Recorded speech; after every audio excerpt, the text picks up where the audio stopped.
Morning, everyone. Good morning. Yes, so Good glad, morning. so glad to be back. The second day already. Time is flying. Um, just a quick recap of yesterday's teaching. The main idea yesterday was to look at the whole picture of God, and that was to say when we are talking about sustainable development, understanding poverty, it's the issue of bringing God's perspective in all spheres of society. And we started with this house, which has four pillars, which Landa Hope called them the domain and the sphere. And we said the foundation is the Bible. That when we put the Bible as our starting point, development or poverty will look different. So that was the main idea yesterday. So we finished with this slide whereby the question was, why do some nations do well, prosper, and while some others they go down in poverty and things that seems not to work. That's where we stopped, and we looked at the community philosophies, and we said philosophy is two words. Philo means friend, Sophia wisdom, philosophy, friend of wisdom. So each and every communities, there are people who want to know things, and everybody is a philosopher. You have ideas of how the world should work, how things should function or not. So, looking at these words, we realized yesterday that the question of poverty is not that easy. The question of development is not easy because we have people out there in our communities and in our nations which have different worldviews. It's different compared to the children of Israel when they were coming out of Egypt. God said to them, "You should not worship any other God but me." So one God, it means having one worldview. Okay, that's the answers. When you have one God, you see things from the same perspective. But now we have this challenge that people have different beliefs, different view of reality.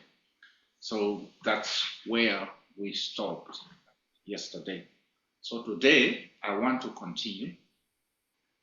Now we want to look at the worldview of poverty because we cannot talk about development without understanding poverty. So today, as I promised yesterday, I will teach you how to become poor and how to come out of poverty. So that is my goal today. And please, all location, Abuja, Malawi, Imada, and here Switzerland, when you don't understand something, raise your hands. As I said, English is not my first language, so I'll make mistakes. But we can learn together. So poverty.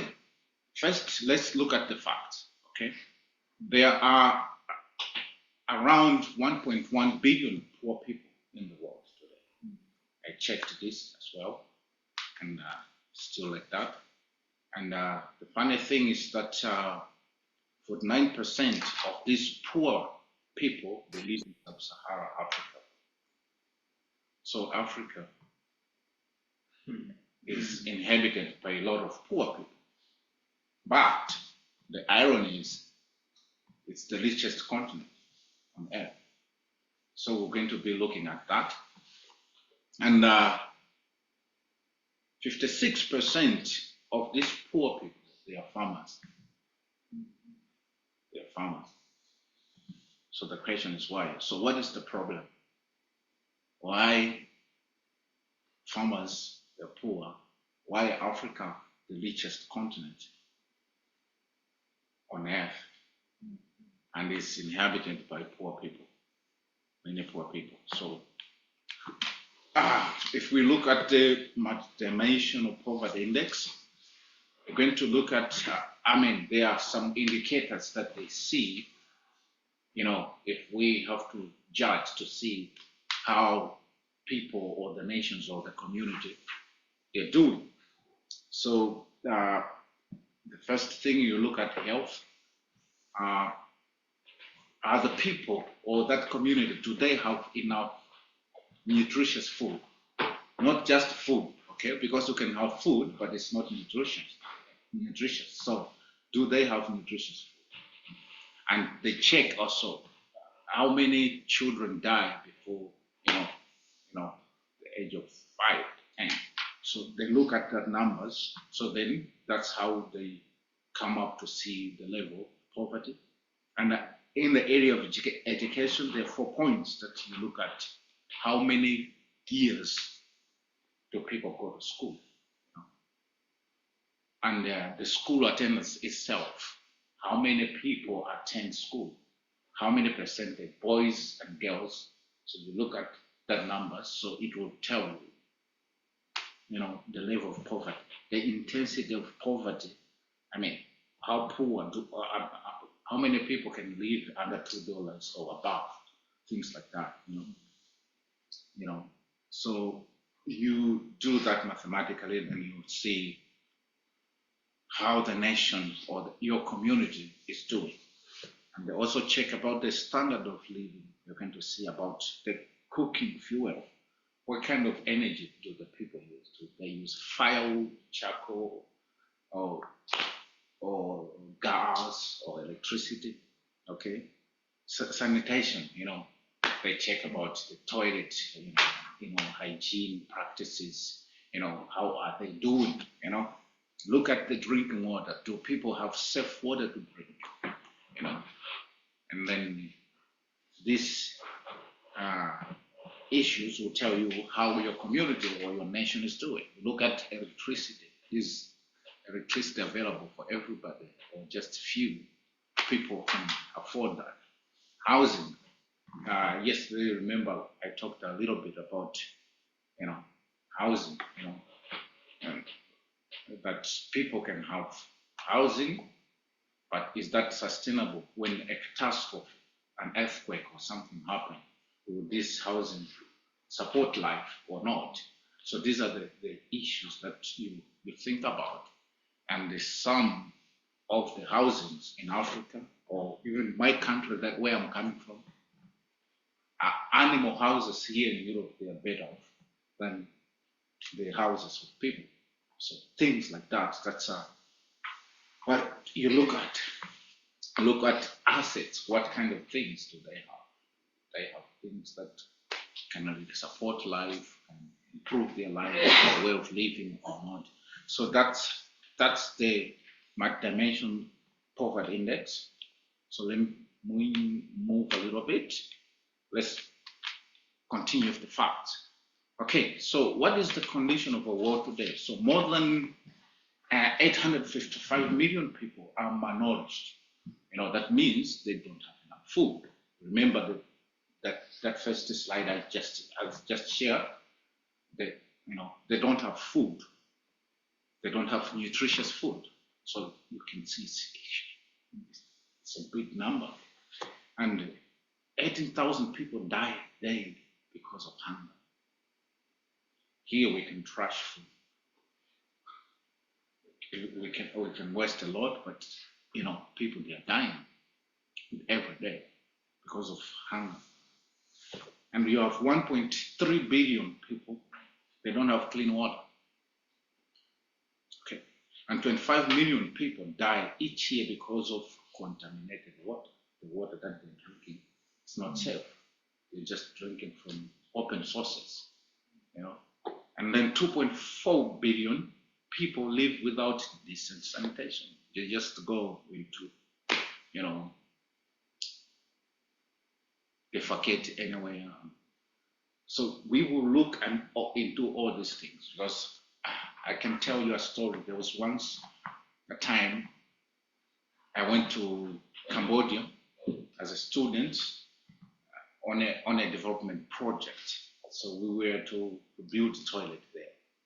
So I was shocked, because by then I thought Malawians were far poor and backward. So when I went there, I was shocked. We went in the community where the whole community, it was only the chief who had a toilet. Everybody else didn't have a toilet. So I couldn't just understand. And then the people, they were going to drink water from the flowing stream. And this water, which people they are getting water from, people they were doing laundry in the same way. So you can see the situation that I said I'll be just drinking boiled water if I cannot afford to buy, because you can't go to the community and behave very strange. You take bottled water. You are coming for development. We'll go into that. But it was a tough time. We were there 2 months. My wife was so thin like this, diarrhea all the time. If there was a place that my daughter was so sick, it was this time that we had to visit the clinic. The only thing that was encouraging me to keep going, every morning I could wake up and pray to God. I said, God, you did not tell me that if I come here, I'll lose my family or somebody will die. So I was waking up every day, going, teaching people how to drill wells and build toilets, but it was tough. So what am I saying? There are a lot of people who are living without decent sanitation, and it has implication to that. And 18% of this disease in third world countries are environmental related illness.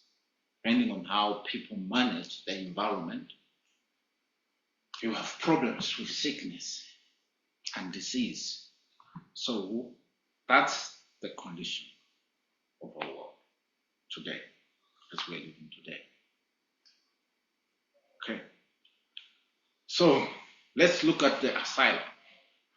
You can see from the chart, according to 2023 report of the European Union Asylum, it shows that a number of unaccompanied immigrants has increased.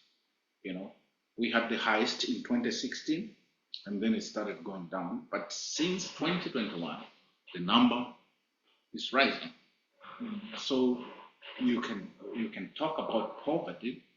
When we talk about poverty is growing. Okay. If people they have to run away, we will come to the causes of poverty. But now I'm just showing you the facts. So the number is not going down, but it's what? It's increasing. So that's our situation. Okay, so looking at the extreme poverty, you're going to see from the picture there, you can see that South Asia, the number of poverty is decreasing. East Asia is also decreasing, but you can see that Sub-Saharan Africa is constant and is growing. Yeah? And this is the prediction up to 2030. Why? Yesterday we talked a little bit about that, okay? But also it has to do with the number of children you're producing. If people they're dying out, you don't have poverty if you don't have people, right? So, so you have these other countries are going to see also that the ratio of children who are getting born is also decreasing, like South Korea, China. You're going to see that they don't have many children. But that's not the point that I'm stressing, that Africa, the poverty is growing because of many children. That's not the point, okay? For my fellow Africans, that's not the point. But I'm just showing you that all the other parts, the poverty level is decreasing, but in Africa, it's stable and even increasing. But we will come to that. Okay, so let's have a practical example. Before we can define, we need to think about these questions, and then we're going to have time to talk about it in our locations, and then we can have feedback. Then we'll pick it from there. So, what do you think? Who are the poor? I've given you facts. I've given you a lot of, like different locations. But in your own words, discuss who are the poor and where do they live? Why are they poor? Where does poverty come from? What will be the end of poverty? Because these answers will determine your worldview, how you answer them. It's a worldview question. Okay, so now my goal, if we are to learn about sustainable development, we need also to have a biblical view or understanding of what poverty is. Who are the poor? Where do they live? Why are they poor? Because when we know these reasons, we'll be in a good position to go and help. Because sometimes you can go to help people, but instead of helping them, you can hurt the same people you want to help. There's actually a book that is written, When Helping Hurts. Okay? So sometimes you can have good intention. I want to go and bring development. I want to go and change these people. But if you don't have a biblical view of what poverty is, who are poor people, who are these poor people, then you end up hating the same people you want to help. So let's take 10 minutes and just discuss. I think here we can have two groups. Just cut here, a group, 10 minutes. And in Malawi, you make also groups there. And in Abuja and Ibadan, we can do the same thing. Abuja, Ibadan. We're here. Okay. We're here. Yes, they are. They say there's a saying, say charity begins at home. So since I'm from Malawi, we start with Malawi.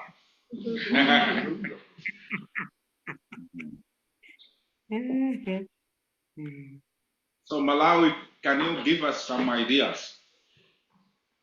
How many groups did you have? We had only one group. So Yeah. don't make it complicated, just simple. Your answers, okay? All right. Yeah, my name is Benedetta Ifote. The first question is, who are the poor? So according to our discussion, it's an individual who does not have provision of financial capability to fulfill minimum essential necessities of life. Okay. The second question, where do they live? So they live in the community. Number 3, why are they poor? Because they don't know their identity. And also they don't have a creative mind. Number 4, where does poverty come from? Lack of good education, lack of good jobs, and conflict. The last question, what will be the end of poverty? So the end of poverty is death. Thanks.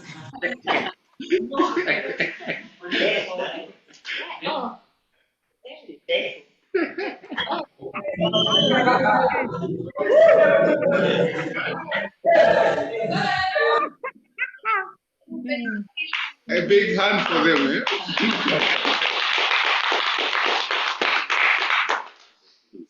Okay, thank you.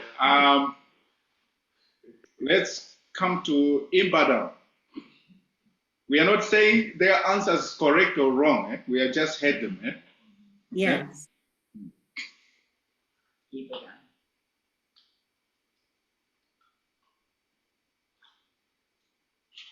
Ibadan, are you ready, or should we go to Abuja first? They're connected.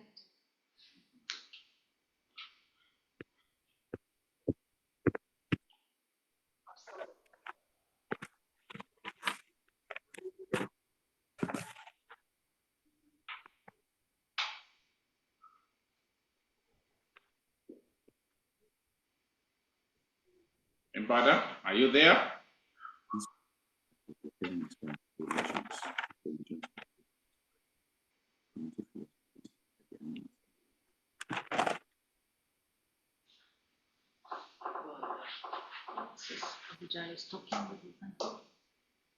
Let's start with Abuja then.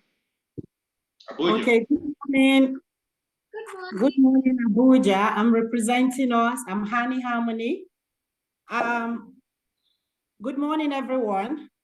Morning. So who are poor? The poor are people who are cultural dependency, especially in Africa, for example.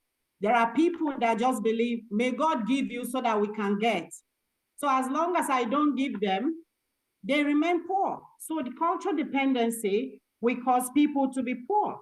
And where do they live? They live everywhere. They live everywhere, not just in our community. They live everywhere because the Bible says the poor you will always have with you. Then why are they poor? They are poor because they are unwilling to take action. They are unwilling to change their mindset. They are unwilling to have a different worldview, like the biblical worldview. Because the Bible says whatever we lay our hands to do will prosper. And people refuse to lay their hands to do something. So they will remain poor. And where does poverty come from? Poverty comes from mindset. And poverty also comes from belief system, philosophical things. And like the animists, we believe this spirit, that spirit, and that's not going to help us. Then what will be the end of poverty?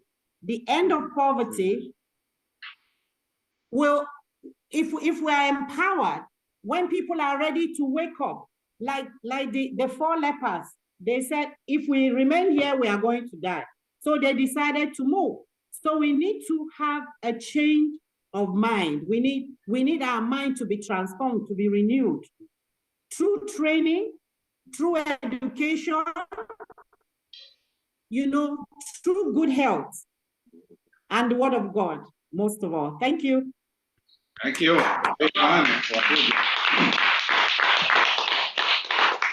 Imbada, you there? You have to unmute here. Brother, please unmute and speak. Praise God. Amen. My name is Israel Ayodeji. I'm speaking from Y1 base Ibadan. The first question is, why are the people poor? Number one, people are poor because of their mindsets. Everything that will happen in the life of a man will start from his mind. As a man thinketh in his heart, so is he.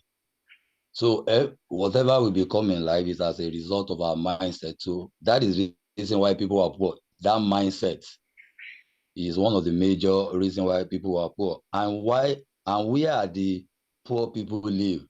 Poor people live everywhere in the world. There's no any place you will get to into the world that you will not see poor people because of their mindset. Even poor people can live in abundance, but because of their poor mindset, they will still be poor. Second, why are they poor? Yes, their mindset, number one. And then government policies and bad governance also can make people to be poor, especially in Africa. Corruption also make people to be poor in Africa because a lot of leaders in Africa has amassed wealth that is more than enough for their own generation, depriving other people, even in Africa. Where does poverty come from? We have said it from the mindset and from leadership in Africa, especially in the African continent, mindset, and then also from leadership. Because when you have a good government, poverty can be reduced. And also, what will be the end of poverty? Enlightenment. That's the first thing. And good leadership. And also changing of people's worldview about poverty. People need to be enlightened. Leadership also need to be changed. We need a good leader so that people can live. The Bible says that when the righteous, reign, the people rejoice. So when there's a change of leadership, we can bring end to poverty. And also people's worldview must be changed. Some people believe that they are born to be poor. So because of that, they will remain poor forever and ever until their worldview is changed. Poverty cannot end. That is my conclusion, sir. Thank you. A big hand for them. Now we are here in Switzerland. So we have two groups. So I think we start to the left, to my left, then to my right hand side. We can start. Yeah, you can start. So, who are the poor? Yeah, we were discussing that poor are those who, according to the NPR, like the health, education, standard of living, they don't have a good education, I mean, or a standard of, or they don't live in a good condition of living. They don't, yeah. So according to NPA.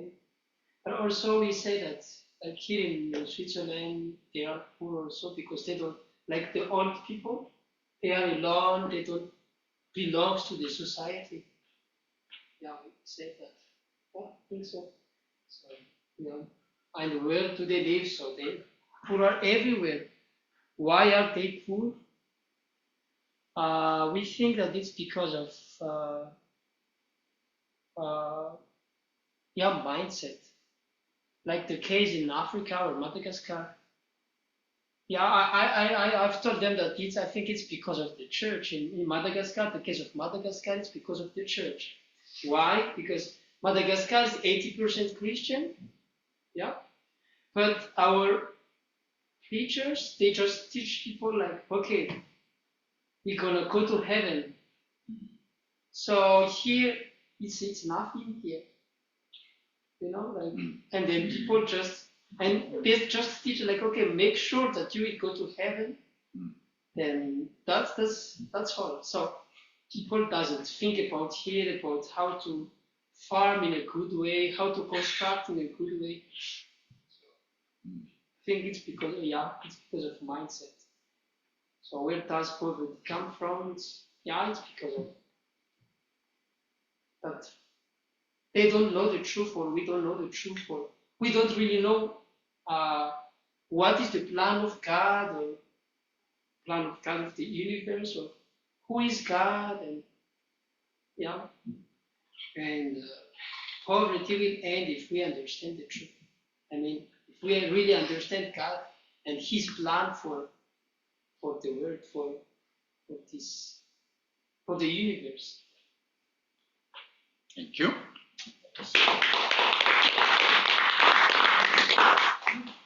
This side. Yes.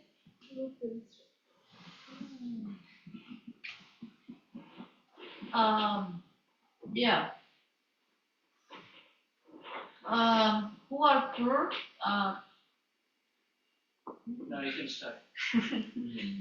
Yeah, it's all the people who live kind of under the standards of minimum life, about monetary and all this stuff, like you explained. Where do they live? Everywhere. There is poverty everywhere. Why are they poor? Yes, obviously a mentality is part, but we have also kind of external things, that lack of opportunities to employ and all this stuff can not just inside, also outside of the people. Where does this poverty come from? I think that is almost the same. Yes, obviously, power is inside of us. Timothy gave us an example of people in the United States that have where to go to get food and to take shower and all this stuff, but they decide don't go That is something inside the people. It's a mindset. It's a worldview. It's like somebody say fatalins. What will be the end of poverty? Well, like almost everybody say, change of mind. Try to understand that all of us have at least something. So try to learn how to use it. If I have an orange tree, okay, sell orange or whatever. Rethink and relearn what we must to do and what we have. Obviously, worldview, absolutely change of worldview, what is around me, how to see God and how to see the people around me. And we cannot forget also that there is external facts, like, for example, government and all this stuff. Thank you. I don't know.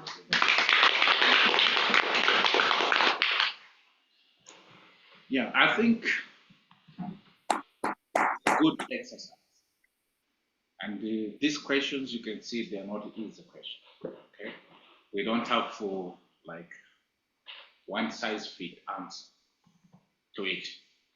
So I would challenge you that keep these questions, and after this week on Thursday when I finish teaching, please visit them again. Okay? Think about it again. Then that's the process of growth, you know. Because what I want to do is to prepare you guys as you go into the community to really think about poverty and to really think about, you know, poverty from the biblical perspective. Because the way you define poverty, how you define poverty, will influence how you want to alleviate the poverty. Okay? So think about these questions, but now I will continue so that we can progress.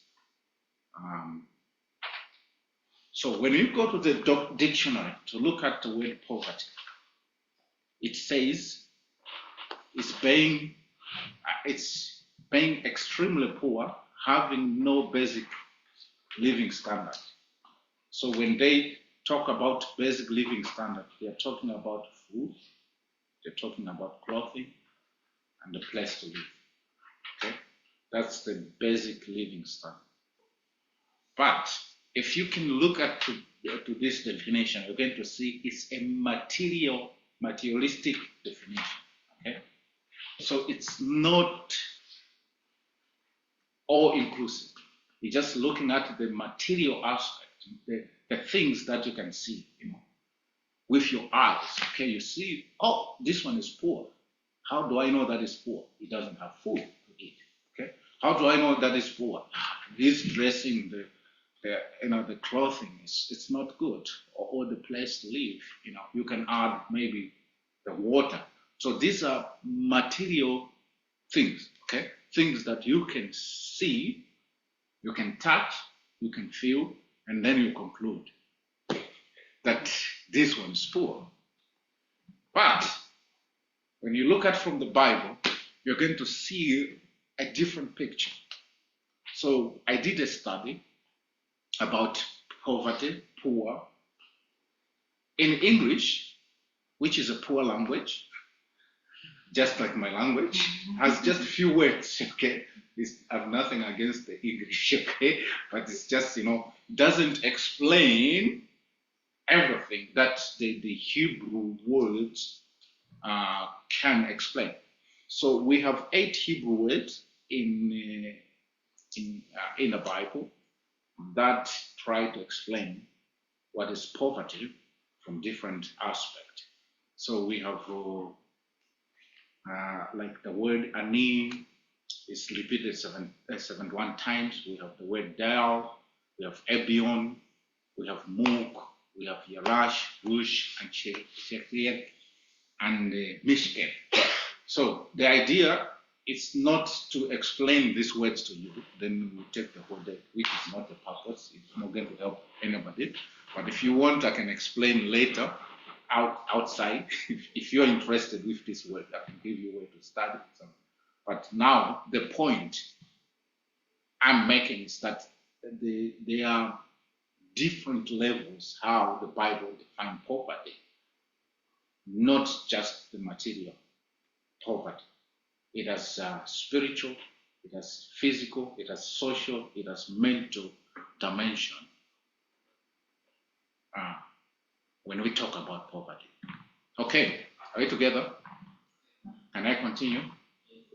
All right. I just take one example, one word that I wanted to show you, ani. It means depressed. It means somebody who is afflicted in his mind. Okay, you understand? Somebody who is not doing that well. Okay, that because of some things which has happened to him, he is depressed. And this word was used to the Jews when they were commanded not to, when they borrow somebody money, the poor, they should not charge interest, okay, to this kind of people, of the poor people. So, and David also used it in the Psalms about himself, just because of his situation where he was living, he was persecuted, so many things was coming against him. So then he was depressed. So that is also a kind of poverty. Right together. So somebody's poor, but it's a form of depression. It's about circumstantial. It's about his surroundings, about what is going on around him, and that can be poverty. Okay. But now, as I said, I'm not going to go to all the 8 words. I just want to give you an example. But now we want to look at the causes of poverty.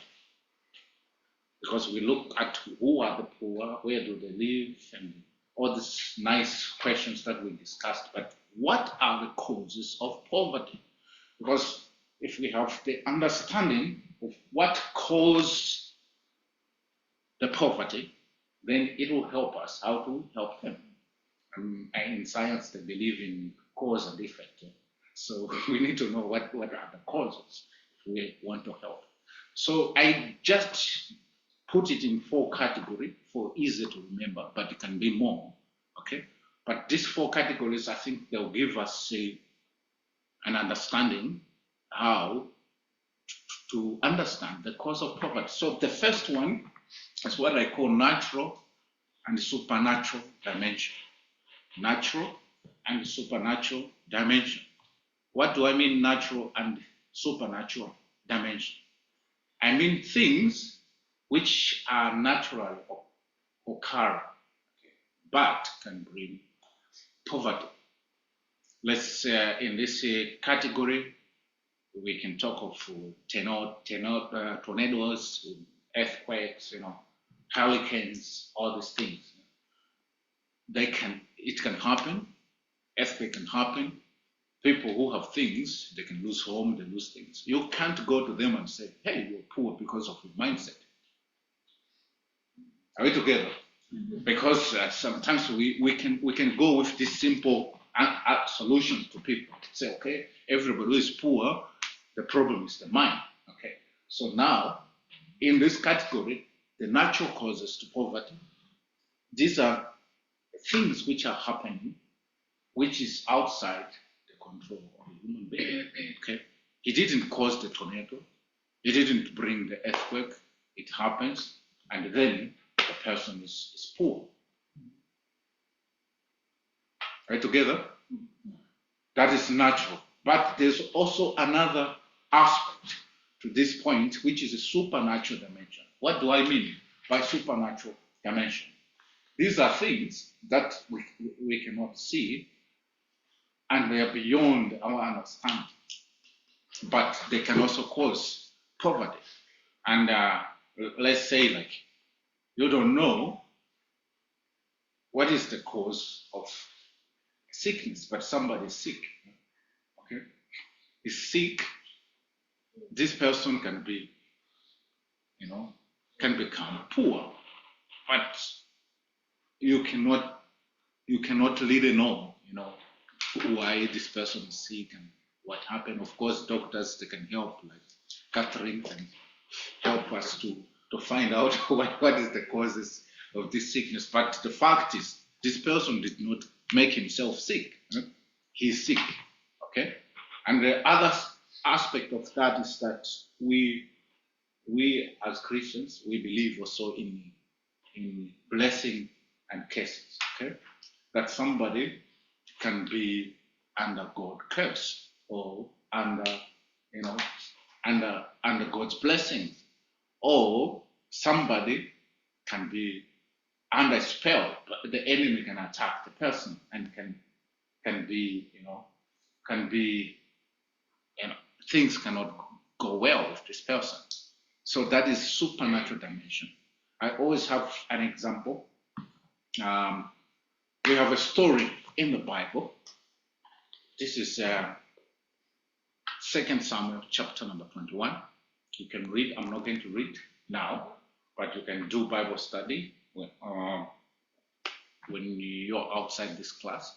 The story is about Israel, and that time the king was David.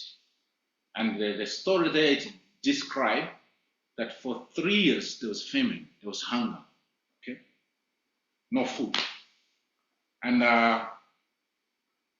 it says that then David went to inquire of the Lord. He went to pray. I don't know how he did to inquire, but he went to ask God, why do we have hunger? And then God answered him. He said it's because of King Saul. He has killed the Gibeonites.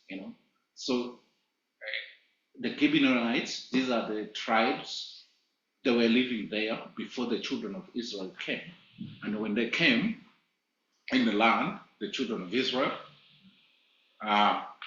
they were told, Joshua was told to kill all the tribes. But these ones, they were very smart. They cheated Joshua. They outthinked him, So they prepared old clothes, sacks, and they took old bread, and they came to Joshua and said, hey, we're coming from far. We have heard about your fame and about your army, and we want to make a covenant with you, covenant of peace. And Joshua didn't inquire of the Lord. That is it true what these people are saying? He just made the covenant with them. And that covenant, it was that they cannot kill them. They are part of them. So when King Saul came, he killed these people. And because of that, any broken covenant in your life, it brings a supernatural curse, something that, when you agree with people or what, and then you don't keep it. So the result, according to this story, there was no rain. So this is people, they were suffering, they were hungry, but that was a supernatural cause to that, to that suffering, to that poverty, So that's the point I'm making here, that there are natural causes and supernatural causes, and this happened to people. So we don't want to go to people as the SPCW student and say, you're poor because your mind is not working, or you are. So this will be too simplistic, understand? So we need to understand this cause.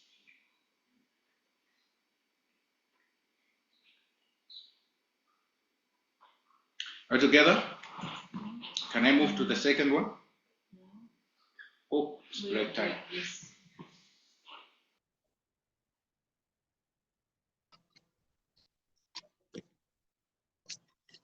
Poverty as the cause to poverty. So now we will continue, but I just want to remind you about the story of Israel in 2 Samuel 21, why Israel, they were having hunger for 3 years, and you couldn't go there and say, hey, look, you guys, you're poor, your minds doesn't work. You check your worldview. So that would be too simplistic. Simplistic. And the second story, I would say it's the story of Job in the Bible. Okay, Job. If you read Job chapter number 1, you're going to see what happened to him. That he was the richest man, and then things started happening to him that you could not explain, in the natural realm, why these things are happening. And from one day to another, he lost things. And then the discussion, when it was happening between the devil and God, he was not even there. He didn't have the picture, but then he lost everything, he became sick, and then from the richest man, then the next day, the following weeks, he's laying on the ash heap with nothing. So you can't go there and say to him and say, okay, hey, Mr. Job, check your worldview. You have a poor mindset, So that's the picture that we need to have, that there are some causes to poverty that are beyond our natural understanding. And you can be a victim, but we'll come back to that later. And the second cause to poverty is structural evil, what I call structural evil. What is structural evil? These are any man-made system that makes other people to be slaves, or other people to be more powerful, or that puts other people to be at a disadvantaged position. So structure evil. Can you repeat that? I don't understand when you say the structural evil is. The structure. What I mean by structure evil is any man-made systems.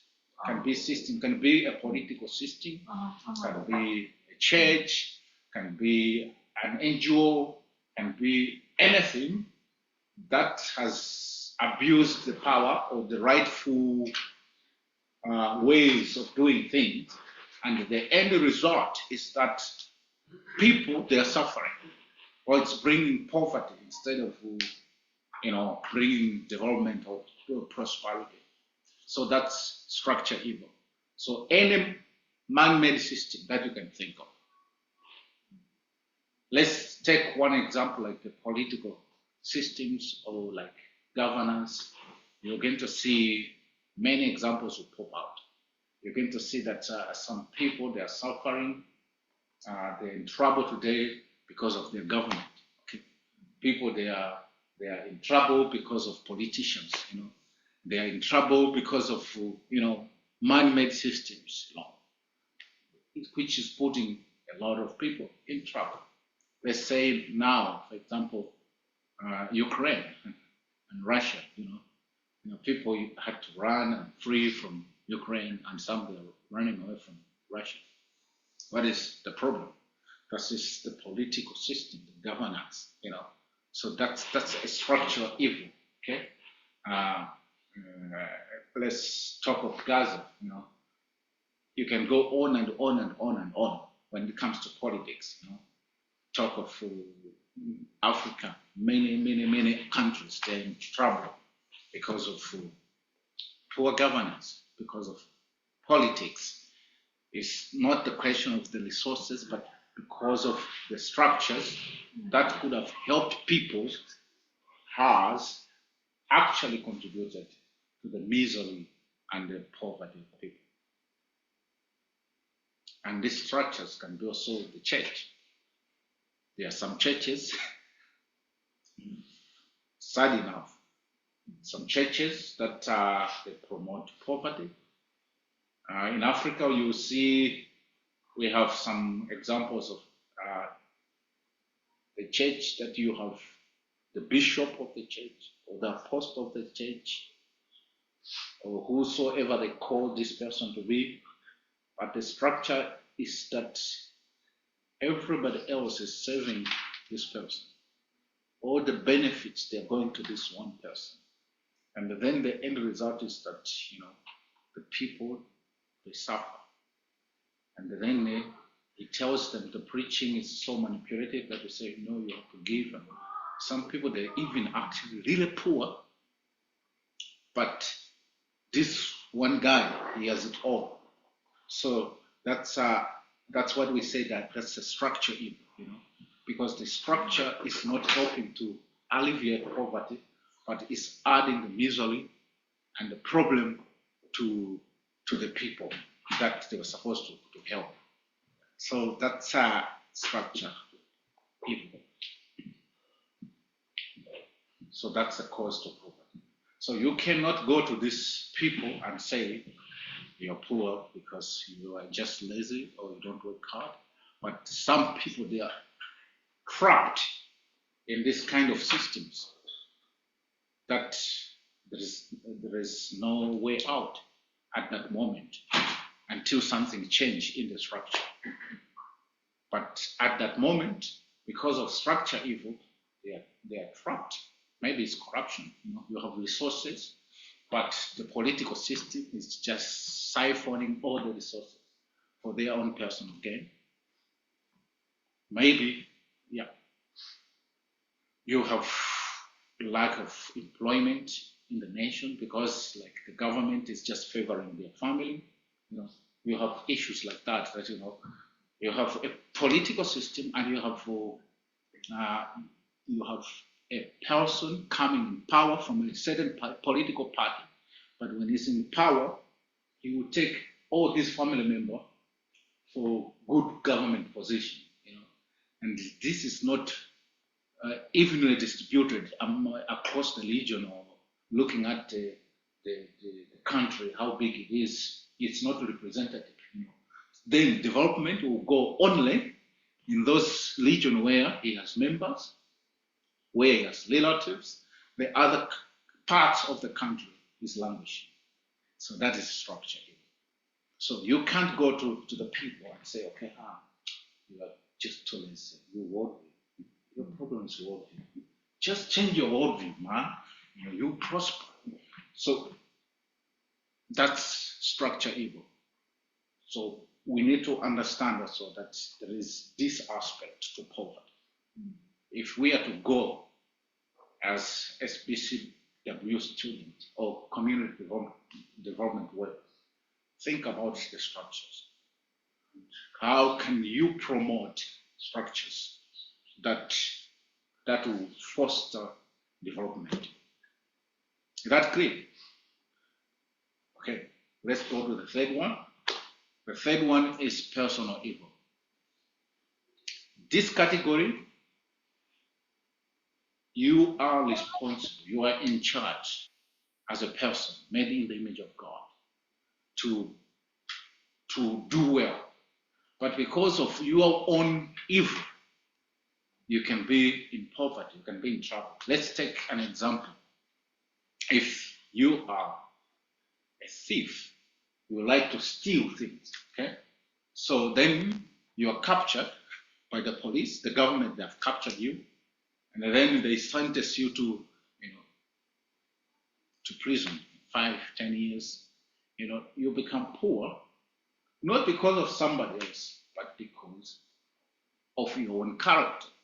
You cannot say, okay, a hurricane happened or an earthquake, a supernatural dimension happened, that's why I'm like this. You cannot say it's a structure that has made me, the government or the uneven distribution of resources. You cannot say that. It's your own personal evil. You're a thief and they catch you. And then you bring poverty to your family, because if you are captured, you cannot make money. And because you cannot make money, if you're married, what will happen to your wife and children? They will be in trouble. And in Africa, I don't know in your countries, but in my country, when somebody is in jail because they don't have food most of the time, enough food to feed everybody, the family is asked to come and bring food to this guy who is in jail. So that means you are making your family even poorer because of your own personal evil, because your wife now or children, they have to come and feed you.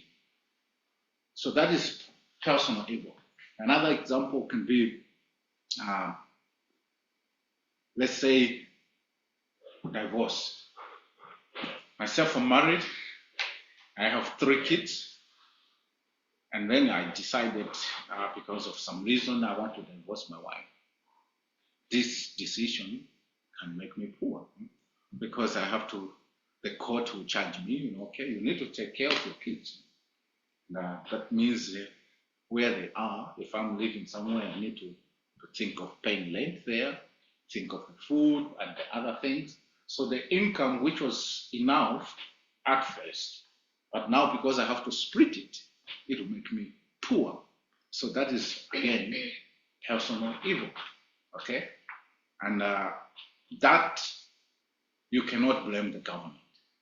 You cannot say, God is unjust to me.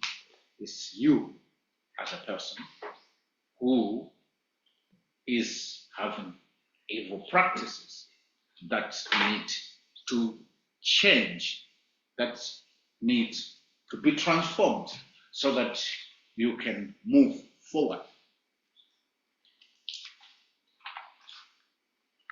A final example. Let's say you are lazy. You don't want to work as an individual person. You have the resources, you have the opportunity, but you are just lazy. You don't want to work.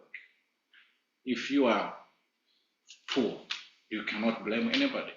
The Bible says just a little folding of hands or just a little slumber, poverty will come like a bandit. Poverty will attack you because you're just folding your hands, you're just sleeping, you become poor. And that one, it's not the government who is making you poor.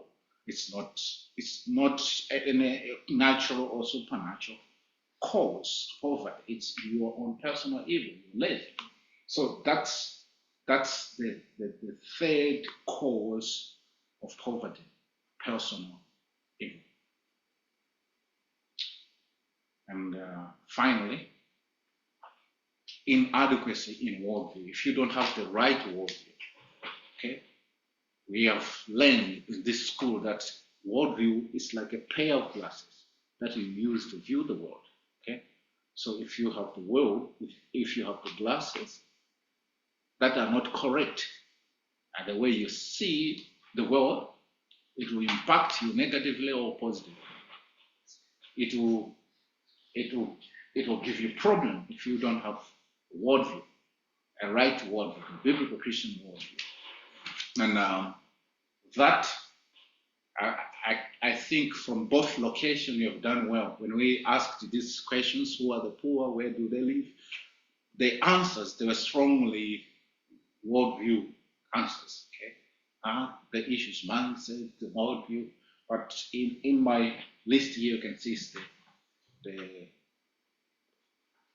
last one, the worldview can really influence you negatively.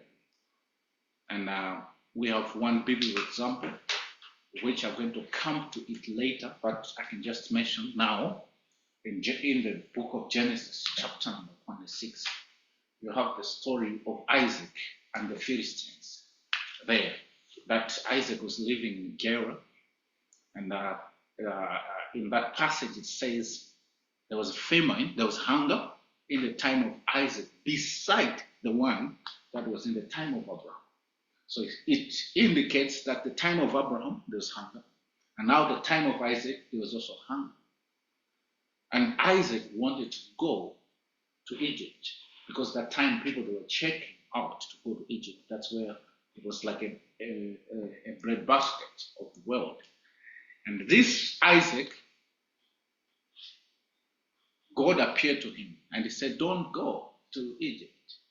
Stay in the land, I'll bless you. Okay? But there was famine. That means the rain was not coming. How will God bless him? Okay?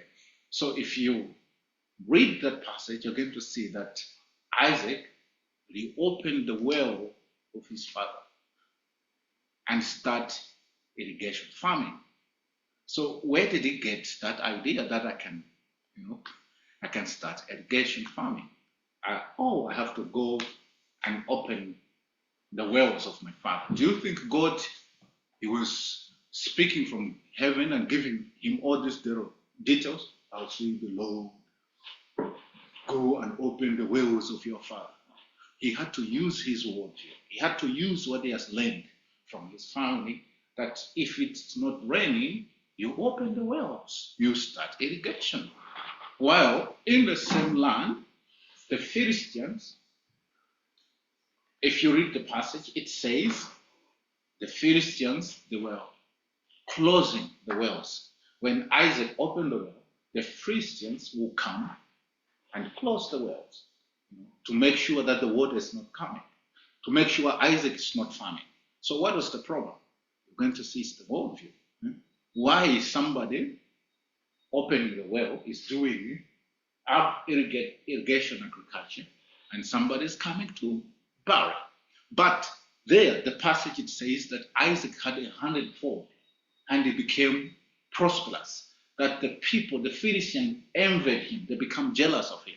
So the question is, why are these Philistines coming and burying his wells? Why don't they just go and open their well? Which is a hard job, to go and dig your own well and then going to bury somebody's well. But it's because of the worldview. If you do the worldview study of the Palestinians, the Philistines, and of Isaac, you're going to see, they believe, in Islam, for example, in Islam, they say, when Allah tests the land, there's nothing you can do, okay? So if Allah wanted to be a desert, it will be what? A desert. There's nothing you can do about it, So now, if the rain is not coming, that is Allah's will, that's God's will. You cannot do something about it. So now, if somebody is trying to do it, you go and try to stop. Something like you go against God. You go against that, So that is a worldview. That's inadequate in worldview. So you can have long classes. You can have wrong understanding of who God is, who man is, and what is the creation, and how should we relate to the creation, and can bring poverty. And the other example is what my friend from Madagascar said: 80% of the country is Christianized, but there's a challenge. But there's a challenge. What is the challenge? The church. That's what he said. I'm quoting him. He said the church is the problem. Why? The preaching. He said, get saved and go to heaven. So they become utterly useless, just looking forward to what? To heaven. And that's what I started with. I said, if they are a group of people that sometimes they are not good in planning, the Christians sometimes, they don't have long-term plans, because they say a rapture is happening anytime. Tonight Christ can come. So what hope do you have for the world if you think that Christ is coming tonight? Can you plant a tree? When are you going to eat the tree, the fruits from the tree? Is that wrong to say that Jesus is coming tomorrow? No, it's not wrong. But he said nobody knows the time and the date that he is coming back. So the worldview, this doctrine, this understanding, if it goes unchecked in the churches, it creates a generation of poor people. People who are trapped in poverty because they are useless. When it comes to here, the world will burn out anyway. I don't have to take care of the environment. I don't have to take care of the resources. They'll have resources. But what is more important is to be spirits, embodied spirit floating in the air. That's their picture. Who have music with angels. I know that. That's what is occupying the mind of many people. And then when something dramatic like what happened in Israel, the Hamas attack, and then they will come. When that happened, I was in Malawi. I heard some preachers, yes, Jesus is coming soon. When something happened like that in Israel, Jesus is coming soon. So you have this kind of worldview. Do you think people can go to the farm? No. They will have to concentrate to be prepared for the second return of Jesus Christ.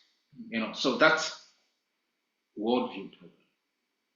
So this, in my view, they are the four main categories, large causes of poverty. So you can fit in different things, But for you to remember, to go and make a difference, I thought it's very good just to put it 4 lines, because you can remember 4 lines and have many. Okay, are you together? Yeah. Okay. Can I continue? Or do you need any clarification of something here? Right on, sir. Good? Okay. Okay, so let's look at the root cause of poverty. I've given you these 4, but what is the root cause? You need to discover in order to recover. Okay? If you don't know your problem, you cannot recover.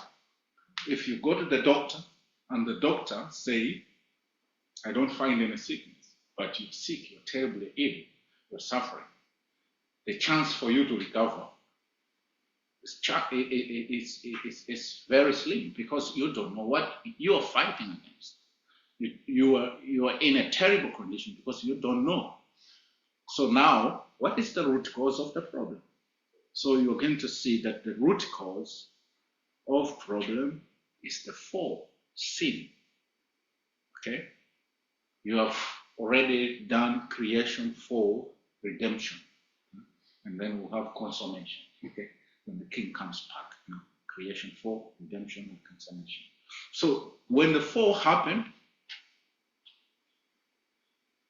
something terrible happened. Human being, a person is like we are in bondage.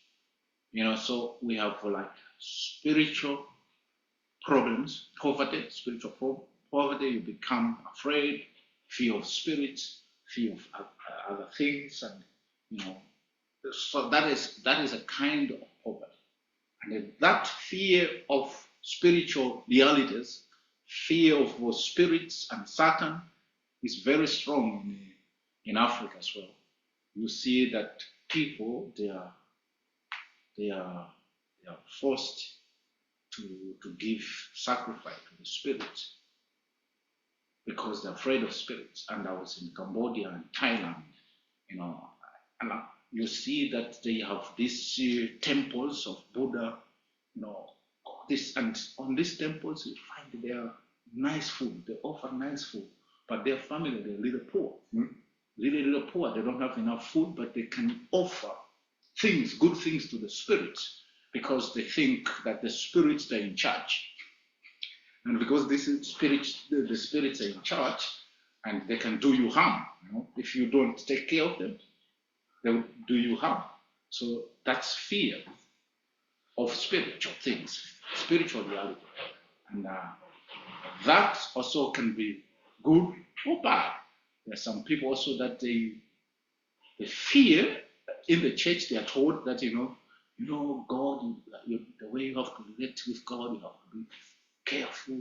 You can ask a question. You just have to believe, believe, don't question anything, So they have that and have a fear towards God and towards the devil and the demons. And the end result is poverty, because you need a balance. Okay, you need to be aware of the spiritual reality, but we are not bound or controlled by spirits. God has made us in His own image and in His likeness. So that was the result of the fall. Okay, and then we have mental limitation.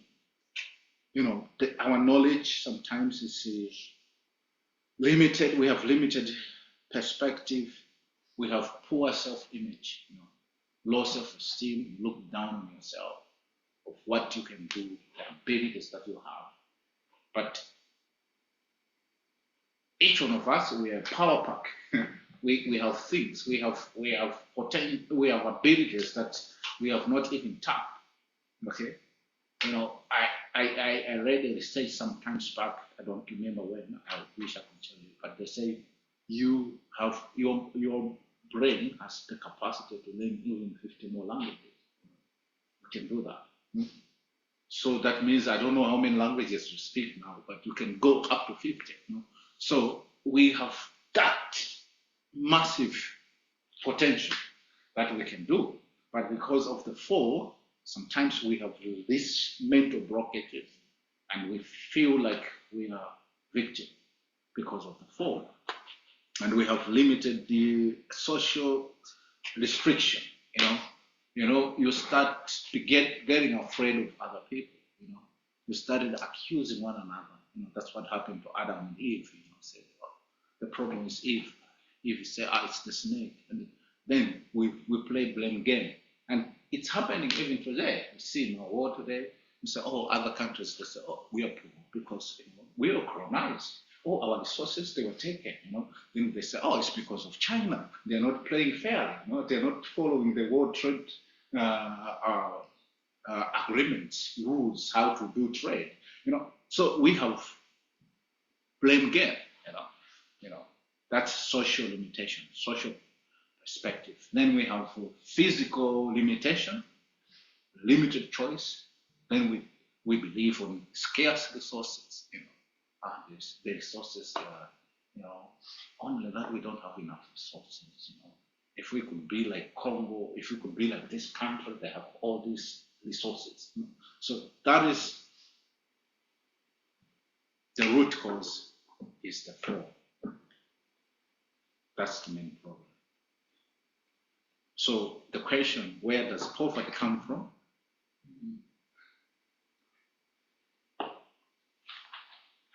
It's coming from the fall. That's the root cause. So when we understand that, we'll set a direction of our development agenda. Okay? We will go, and we want to align people to God's perspective. You remember strategic mission, what we talked about, But if we just look at the material cause to poverty, our approach to poverty will be just bringing improvement. Okay? Just trying to bring some improvement, but we cannot really go to the roots of the problem. That's why Jesus said, the poor will be with you always. Because as long as we don't get this, then there will be challenges. Are we together? Yes. Okay. Should I go on? Yes. I have one more slide, and then we can take questions. Okay, so let's come to possible solution. I'm not going to go in detail because now we are transiting now slowly. Tomorrow we are starting with development, putting all this into perspective. Okay, so the question is, what can we do with natural and supernatural disaster? Can we do something about it?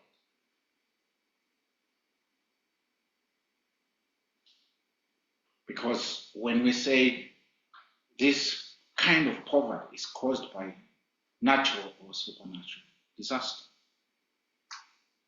is there a way that we can intervene? The answer is yes. We can do something about it, and we'll be discussing as we go. But one example, if we take it from the biblical perspective, we're going to see Father Abraham. Okay, when there was a natural disaster to take place in Sodom and Gomorrah, he intervened. Okay, why? Because he had that right relationship with God, so he could negotiate. Only that there was not enough person in Sodom to be saved, but he tried. He started with, if you find 50 righteous people, are you going to still destroy? He said, no. What about 40? What about 30? What about 20? What about 10? 5? But actually, he was bargaining for his nephew Lot. Okay, so but the argument there was that from Abraham, if you find righteous people, are you going to destroy? Because God, you're just. You don't destroy the wicked together with the righteous. So that was the argument. And he agreed that I cannot do that. My character does not allow me to destroy good people together with wicked people. So based on his character, we can intervene. We can remind God of his character, by raising up a generation that their perspective, their understanding is in line with God's will and his purpose. Going back to that scripture that we started with, the Lord's Prayer, may your kingdom come, may your will be done on earth as it is what? In heaven.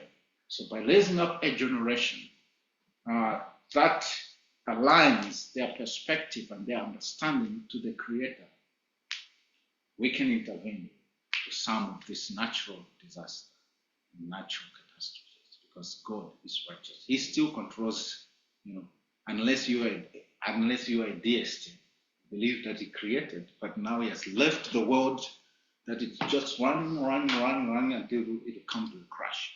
But if you are a biblical theist, you believe that God is the creator and the sustainer of the whole cosmos, then there is chance that we can intervene. Okay? Does it mean that we're going to stop everything? No. Why? Because we're still living in the fallen world. The world is falling. Okay?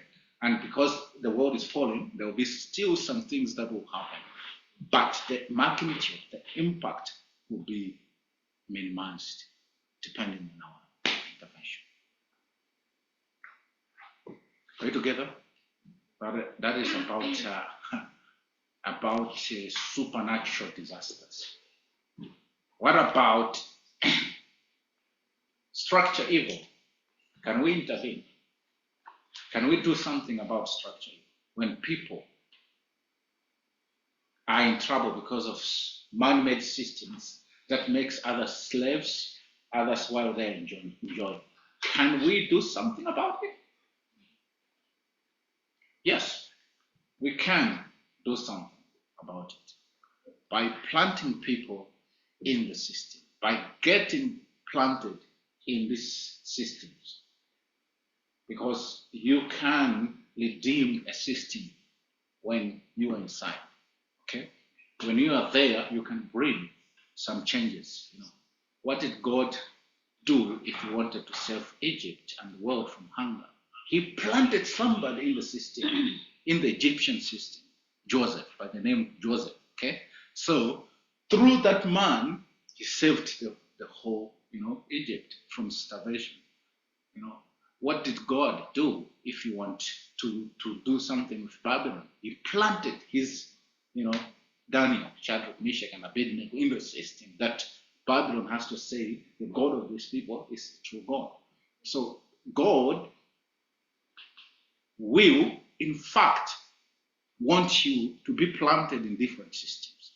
But the challenge that we have, many people, they think if you're a Christian, the only sphere or the domain you can work is the church. Okay? But God wants to plant you in different systems, in different structures, so that you can minimize the evil in that system. Okay? So that you can be that voice, that instrument that God can use in that structure, in that system, to redeem that structure. So that's how you do with structured evil. Being planted in the system. If you're not happy with the education, if you're a teacher, be planted in that system. Your voice will begin to change things there. You discuss, you talk about it in politics, in business. Let's be planted in these different evil structures that we see. But sometimes we, as Christians, we said, "I'll just pray about it." No, that's a simple thing to do. I don't say prayer is simple. It's hard. To pray is hard. But when there is social problems, and just to say, I don't want to get involved, but I'll just pray for you. Sometimes we need to get our hands dirty. Okay, we need to be planted in this system. Think of William Wilberforce. When there was slavery, Africans were being taken, ships coming to, in plantation. If he was a good Christian, he could say, "Hey, I'll just pray about it." But he was having a good mentor that encouraged him to be in the House of Lords, in the Parliament, and he debated, he argued for 30 years to say this evil should stop. Then he finally succeeded. The slave trade was abolished. After that, he didn't stay long. He died. He fulfilled his mission. Understand? He fulfilled his mission. Maybe to me, I can say thank you to William Wilberforce, because maybe if he didn't stop it, they could have taken me to be a slave somewhere. You understand? But somebody who studied the Bible and he had the understanding to be planted in the system. He was planted in the political system in the UK, and he fought all his life to stop slave trade. Okay, I don't know. Now I feel like preaching now. I don't know what is your calling. I don't know what God is putting in you. But it might be that God wants to plant you in one of the evil structures that you can redeem and change that structure to become a blessing to many people. Okay, so just open your eyes and pray and ask God, because there are a lot of so many evil structures out there, and many people, I'm telling you, they're suffering, they're in trouble, and they need William Wilberforce of our generation, of our day, that can go and change things. Okay. What can we do about broken relationship? Here I jumped to the personal evil, because that one is personal responsibility. I didn't think to write it, okay? Because we said the other cause of poverty is personal evil. So you can also take personal responsibility to change things, okay? You are the master of your, of your destiny. So you can change. You can think, I want to stop ABCD, it will be fine. What about broken relationship? We need to restore them. Okay. We have to make sure we are restoring the broken relationship towards God, towards other people, towards ourselves, and the rest of the creation. So we need to restore them, because building a relationship is more important than making lots of money. Okay? Building a relationship is more important than making lots of money. Because when the relationships are broken, you even lose the things that you trust. Okay? The things that you depend on. It will be eaten away by the broken relationship. Okay?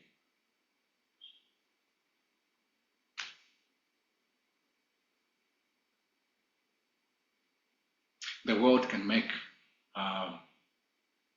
lots of money. They can have resources, but if we have broken relationship around the world, you see that the resources that we make, they'll just end up in war, supporting wars, becoming war machines.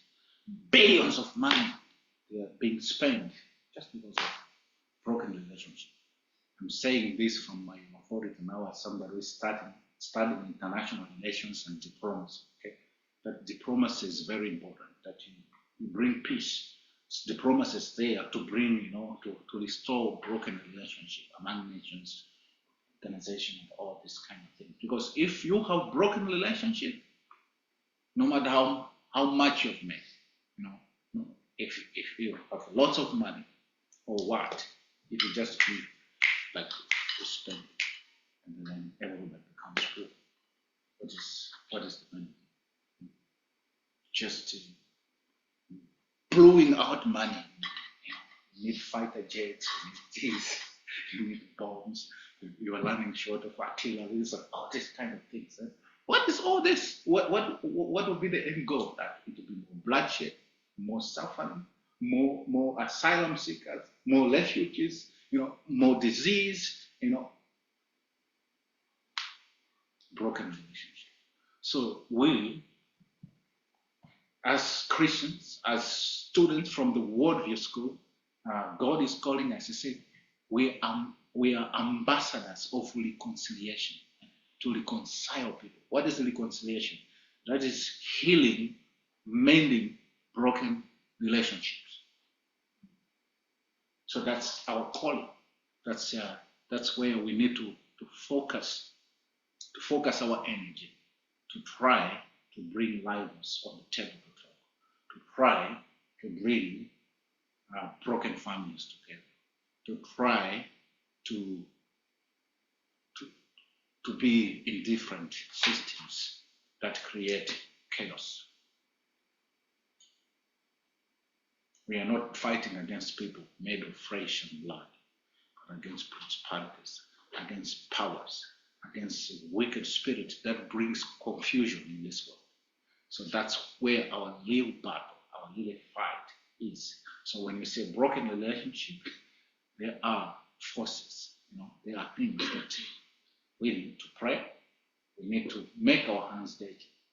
Ask God, will you use me to be planted in the system? What can I do practically? What a practical step can I take to heal this broken relationship? Sometimes, yes, God can say, just pray about it. Then He will let somebody who can go to do the dirty job. Because whenever you pray, there is somebody who has to go physically. Pray. Do something.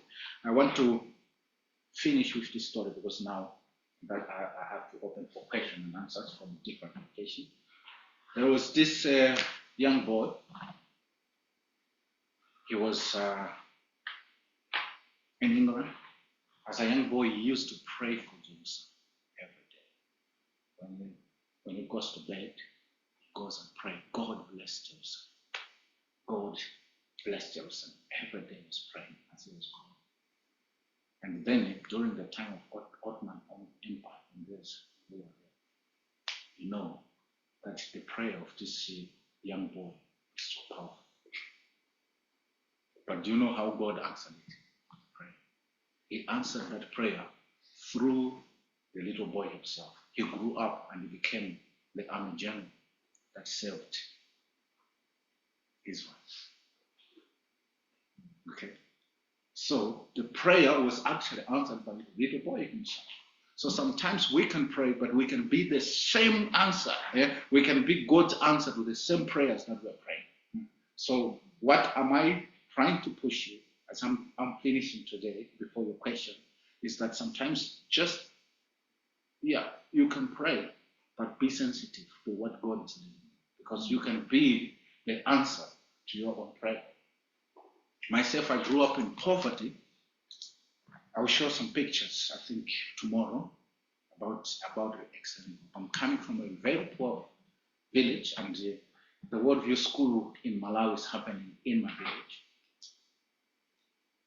in our campus. They are right there. And these people, as I'm speaking, some they know me. I am coming from a poor family, and I struggled a lot, even to eat, to have clothes. But I've been praying, for God to help and to intervene to bring me home. But I didn't know that I can be the answer to my own prayers. See that? That, one day I'll grow up and become who I am, go around the world and teach about poverty and bring development to Malawi. Okay? by that time when I was praying, and there was a prophecy in the church, a German preacher. He came. His name was Eric Paul. He came to Malawi. He came to my small church, and then I don't even know what he was preaching. I can't tell you. But what I remember is that after the preaching, he invited people for altar to pray for the people. And then, because I was among the youth, I wanted to help the people that when they fall under the influence of the Holy Spirit, I should catch them that they're not injured. So this preacher, Eric Paul, he didn't pray for those people. He came straight to me and he prayed. He laid his hand and he said, give me a word of prophecy. He said, you're the living hope for this generation. And then he prayed some other things, but I don't remember what he prayed, but I kept that word, you're the living hope for this generation. I was still poor, broke. I didn't have even a passport or little nothing. But I keep on praying and trusting God, but God started opening the doors. And I didn't even know that I have a Swiss German wife, because it was a German preacher. Then I have a Swiss German wife. And it's the connection, it was a German lady who studied a YWAM school in Malawi, who accepted my wife, a Swiss German wife, to come to Malawi and meet me, got married. After 14 years, I was able to go to Germany and preach. I've never seen this man again. I saw him once. There were some people, you just meet them once in your life and they change your life forever and you will never meet them again. So that's about this man, Eric Paul. I never met him again. I tried to research to find him so that I can just go and say, thank you for changing my life, because he gave me hope. He gave me this passion that I'm the living hope. I can do something with my life. But that was enough. So there are some people, you just meet them once, and they help you to build your relationship with God and other people, and that can be transformative.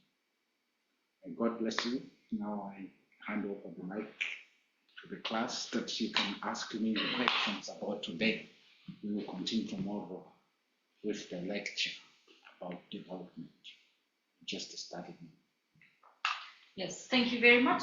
That was really powerful, and I believe everyone in the location, even here, have a lot of questions. So, yes, first we will open to the locations in Malawi, Ibadan, and Abuja. Yes, so please bring your questions because speaker is here and he's ready to answer. Okay, so first we'll go with Malawi.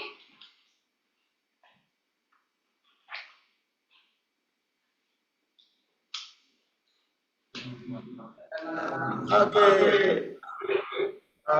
Before we come up with a question, so we want to appreciate from this teaching as well, and we have gained a lot from this teaching. And if it is possible, we may share a PowerPoint so that we can go through on that teaching as well. Thank you. We'll ask Ezra to share with you. So my question is the causes of poverty as well. Yes.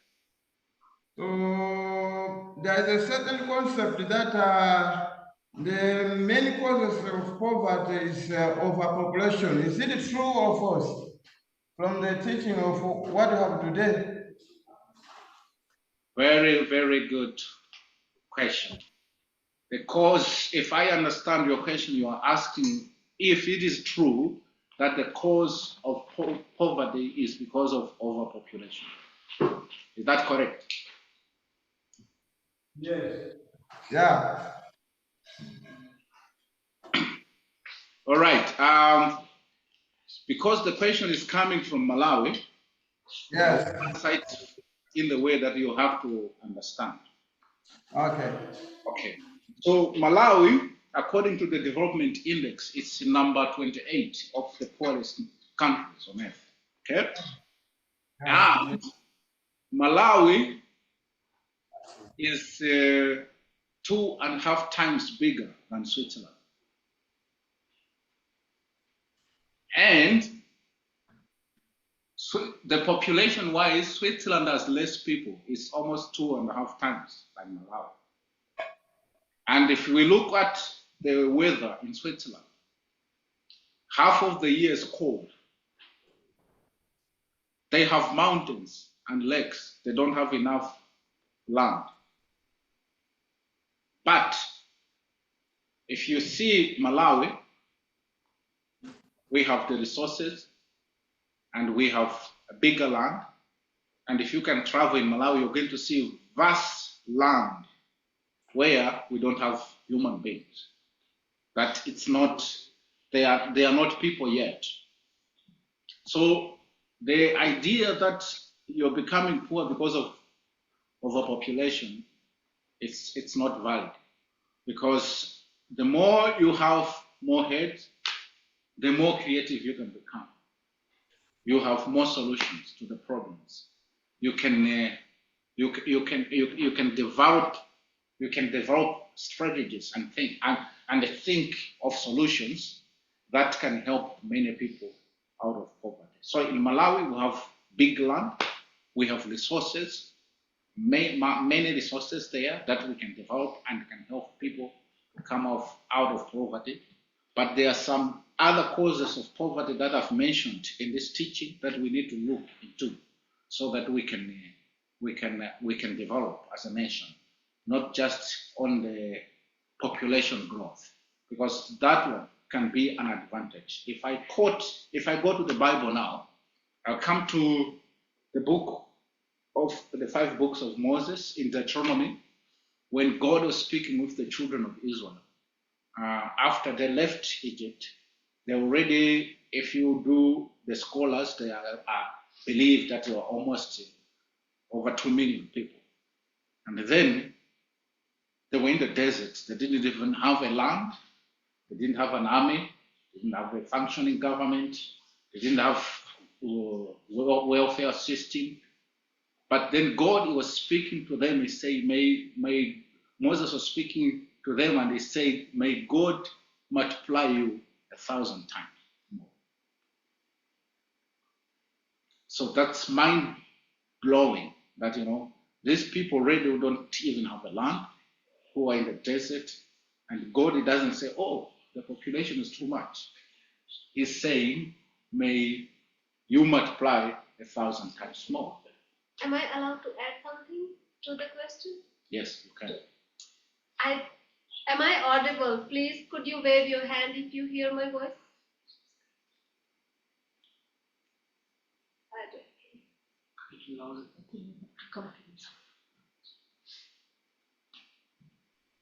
Yep.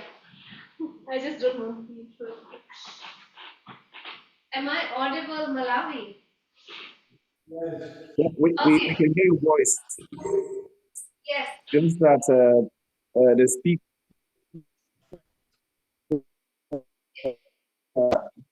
projects. Yes, when the speaker speaks, his voice is a little bit low. Okay, how it is now?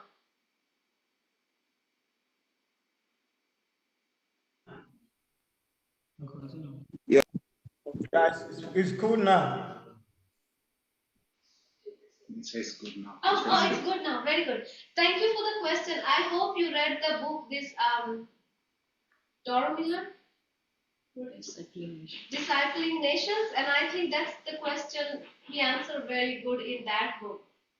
I would just add to what Deesan said already. I don't also really believe that having more children or population is the cause of poverty, because that also gives us more manpower and to cultivate and things. I think it's more something that is missing. I would say it's the sense of self-responsibility, because we are very quick to tell the government is not good and we don't have enough, or maybe the forefather did not do very good and that's why we are poor. But I think it's really time, or that how we receive children, how we raise, and how we are becoming this circle of concern to circle of influence, that how we take our surrounding, our resources, our children. It's really, I would say it's very nice. It's very important time to take this self-responsibility instead of thinking about what's wrong. So there are two things. One is a circle of concern and another one is a circle of influence. So if we just concern about something, whether it's poverty or more population, nothing will change. But if we go into the circle of influence, that many things, we don't need to start on a big scale, just where we are. If we could do that, I think that would really help. But I appreciate you for your question. Thank you, Malawi. Does it help you? Yes. Very good, very good, very good. Thank you. Okay. So Another Ibadan? question? Mhm. Yeah. Yeah, quickly, if you have another question. And then we will go to Ibadan.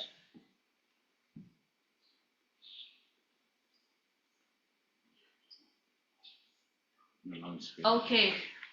Then we go to Ibadan. Ibadan, if you have any questions, quickly can you open your mic and ask the question?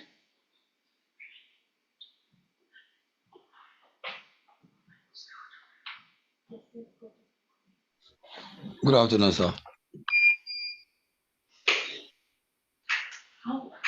Yes, we can hear you. Yeah, we can hear you. Yes, sir. I want to ask this particular question. Why is poverty more pronounced in Africa than the rest of the world? That's a very, very good question. If I understand you correct, you want to understand why is poverty mentioned or pronounced in Africa than the rest of the world? Yes, sir. That's a very good question. There are a number of factors, but in essence,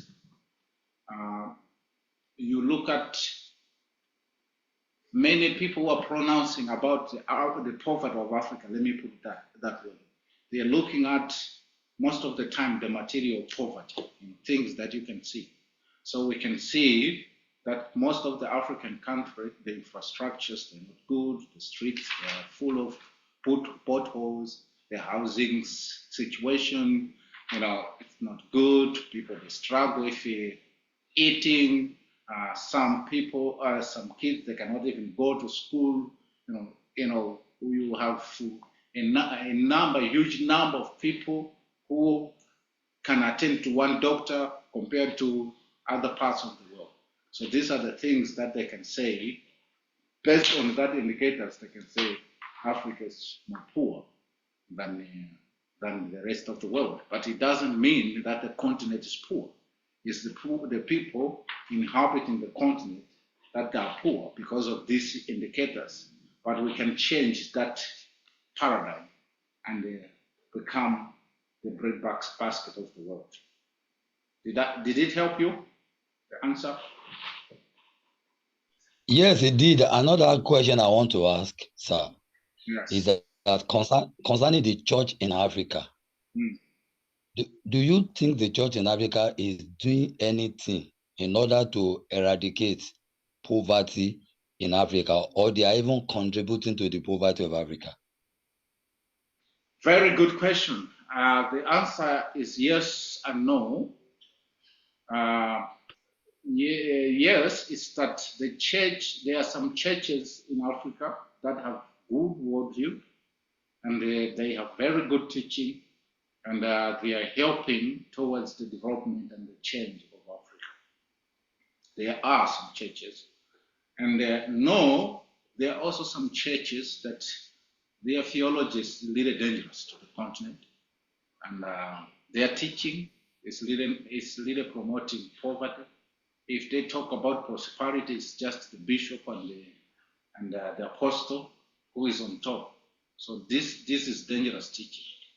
And I would encourage that after the worldview school, some people are called to be pastors and practice applied theology that you can give the whole counsel of God to our flocks, the people who follows you, and then development will happen. But without that, we still have challenge. We still have a long way to go. But all hope is not lost because Africans, some of the African countries, we have never experienced reformation. What we experience is revival, and some of the countries, they are young Christians countries. Like if I can give an example of Malawi, in 2021 we just celebrate 100 years of Christianity. So we can't compare with Germany or Switzerland that they celebrate over 500 years of Christianity. So we are still in a way that we can develop, we can learn, we can apply God's principles in our countries, and then we can develop. Did I help? Did I answer your questions? Yes, sir. You did, sir. Thank you very much, sir. You're welcome, sir. It's Ibadan. Yeah, thank you, Ibadan, for asking the question. And now we'll go to Abuja. Abuja, it's your turn that you can ask questions.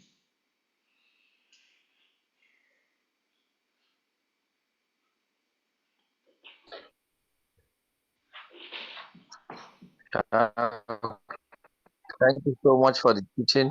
My name is Sam. Yes. I from YWAM Abuja. I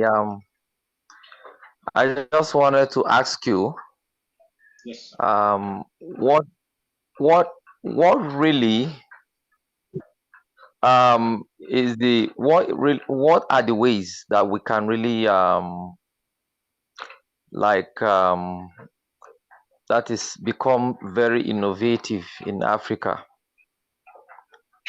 Because it's like most of the countries that are that have been able to prevail over poverty, it's like they are very good in innovations, and we here, I don't see that really here in Africa. Is there any suggestion? Is there any way you can is there anything you can say about that? Very, very Thank good. you. Very, very good question. What can we do as Africans to be innovative? That's your question. What can we do so that we can be part of the development of the rest of the world? If you can remember my teaching yesterday, I started with this house. I talked about the domain and the sphere of influence. And the first one was about education. So what I would say about the education of Africa, we have a 40 education system. Most of our education in Africa, they're not working. We need to revisit them. And that, if we can revisit our curriculums, what we are teaching our continent, then we can be innovative. I can give you examples. We have some universities in Africa, some places. You can have professors who are engineers, but they have never built anything. So the education is not practical. It's just too theoretical. You can have resources, you can have copper mines.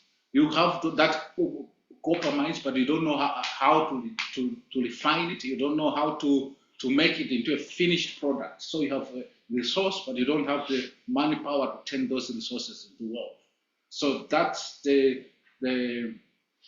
biggest challenge, that our curriculums, they're just giving people head knowledge. I always give this example that in my growing years in Malawi, when I go to school, I'll learn about the grasshopper, that I have to label the parts of the grasshopper, head, thorax, abdomen, and all those things, and all different parts. But what does that help me in real life if I know the parts of the grasshopper, And that one is just, in my country, in Malawi, we had the British educational system, and the British, they were training the people that want to employ. And this kind of system was just to help you to memorize, that when they say, get me the key, you know exactly where it is, because you've been trained to memorize different things, you know. So we have the education system that is not practical. Some of the professors that we have in our universities, they don't even know how to do practical things, but they're training knowledge. So if you ask me if I am in the government, some of the professors, we need to kick them out and hire new professors, either from China or somewhere else, and they come and they train us how to do things, to build things, and then we start from there, you know. So if we put our education to be practical, then we'll become innovative. I don't know if I answered your question. Yeah, thank you so much. Yeah, your answers are very okay. Thank you. And there is a question from Ibadan. After the prophecy was given to you by Derek Paul, what was the first action or step you took that helped to bring the prophecy to reality in your life? Okay, now this is asking a personal question. I didn't go in detail. All right, thank you for that question from Ibadan. I continued to learn. After that prophecy, 2 years later, I went to do my TTS. I wanted to know God more, to know His ways. So that's the step that I took. It was to educate myself, to continue to seek God. And then God has been directing my steps. That's what I can say for that question.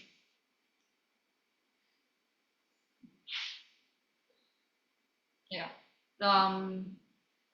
Thank you very much, all the locations, for asking questions. And I believe it has been quite helpful. I think the teaching was a great blessing for you because he's from Africa and he knows, you know, how things work there. And yeah, and you can always still connect to him. I'm sure that he will be willing to, you know, give you answers and yeah, tips to what you can do there in your communities. And of course, we still have 2 more days with him, which is a great blessing. Okay, so now we would say bye-bye to you and have a good afternoon, and we will see you tomorrow. Bye. Bye-bye. Bye. Bye-bye. This is great. Okay.